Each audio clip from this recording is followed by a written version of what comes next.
بسم الله الرحمن الرحيم نحمده ونصلي على رسوله الكريم أما بعد. So now the last three reasons of the mushabbah of tashbih. We're going to go through them inshallah. So وَإِمَّا تَزْيِينُهُ. The purpose of tashbih is what? To create a zina and to create a beautification. For example, Sauda, he's talking about here. Okay, he's talking about something. Sauda, she is what? Black. واضحة الجبين. She has a very broad forehead. A very broad forehead. Jabeen is forehead, and wadiha to be widened. And how is it tashbih? كَمُقْلَةِ الذَّبْجِ الْغَرِيرِ. Like the eyeball. Muqla is the eyeball. Like the eyeball of a beautiful deer. Okay, so she said, look, why is he doing tashbih? Because something is black. So you think, okay, how is this beautiful? It's beautiful. He's drawing a similitude so he can show how beautiful it is. Like like an eyeball of a beautiful deer. So the tashbih of a beautiful deer beautifies the mushabbah. Do you understand? Because the deers are very known for their black eyes and the way they look out and outstanding. So it's black and wide, but why is it? How can it be beautiful? Like this, it's black and wide, like the eye of a deer. So that tashbih creates what? Tazheen, beauty to the mushabbah. Shabbaha sawadaha.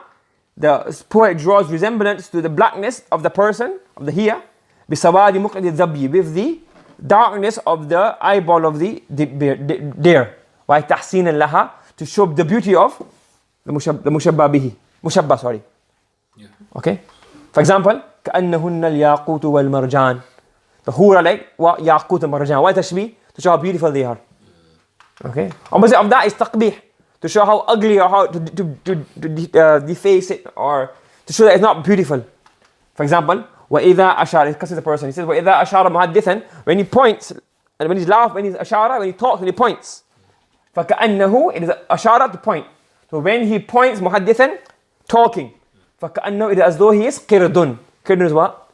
A monkey. فَكَأَنَّهُ qirdun. What kind of qirdun? يُقَهْقِهُ. He's a monkey laughing. أو عجوز تلتم. Or he looks like a monkey, or looks like an old woman slapping her face. To slap. So he's done the tashbih between the person talking and the monkey or the ajuzun taltimu. What kind of tashbih is this in terms of the mushabbah? Is it taswiyah jama'? Jama'. You've got one mushabbah and two mushabbah bihi. So it's tashbihul jam'i. Joining two things under one tashbih. Oh, okay. Yeah? Okay, and the purpose of this is what? To show how bad it looks.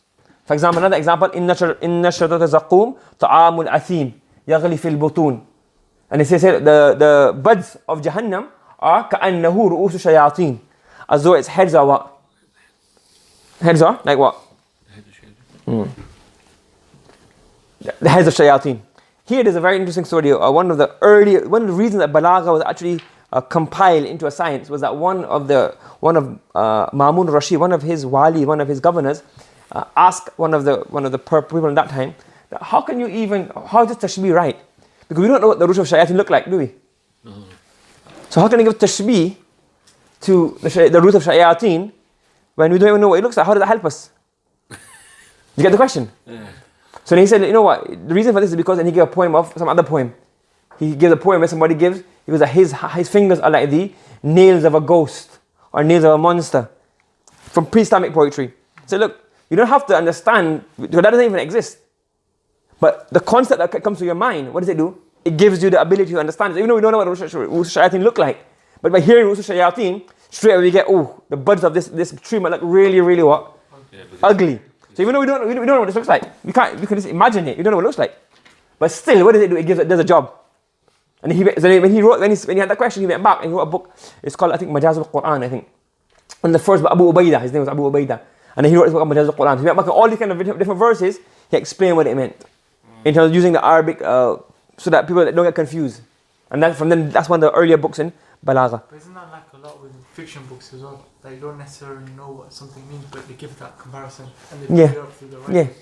You pick it up, you understand what it means. You can't visualize it, but it still gives you that taqbih that, wow, this must be really ugly. Okay? Okay, وَقَدْ يَعُودُ الْغَرَضُ إِلَى الْمُشَبَّهِ بِهِ إِذَا أُكِسَ طَرَفَاءَ التَّشْبِيهِ. And the gharad, the purpose, sometimes links back to the mushabbah bihi. إِذَا أُكِسَ طَرَفَاءَ التَّشْبِيهِ. When the tarafan are made opposite. Tashbih maqlub basically. Instead of saying mushabba is like mushabba, instead of saying Zaid is like a lion, you say what? The lion is like Zaid. For example, وَبَدَ الصَّبَاهُ كَأَنَّ غُرَّتَهُ وَجْهُ الْخَلِيفَةِ حِينَ يُمْتَدَهُ. So بَدَ الصَّبَاح, and the morning has become apparent. How? كَأَنَّ غُرَّتَهُ, as though the nur and the light of the morning is the face of the Khalifa when he is praised. So it's basically saying the face of the Khalifa is so bright that if you want to understand anything, you give a tashbih to that. That's how bright his face is. It really should be opposite way around. Okay? This is وَمِثْلُ هَذَا يُسَمَّى بِتَشْبِيهِ الْمَقْلُوبِ. What is called what? تشبيه المقلوب. Inverted tashbih. An example in the Quran is what? إِنَّمَا الْبَيْءُ مِثْلُ الرِّبَا. The bay is like riba. So they were trying to show that the disbelievers of Makkah were trying to say that, oh, bay, nothing wrong with bay. Nothing wrong with riba, sorry. So instead of saying a riba mithul bay, and bay is jais, so riba should be jais as well, permissible. They say no, bay is like riba, so riba is the asal and bay is like riba.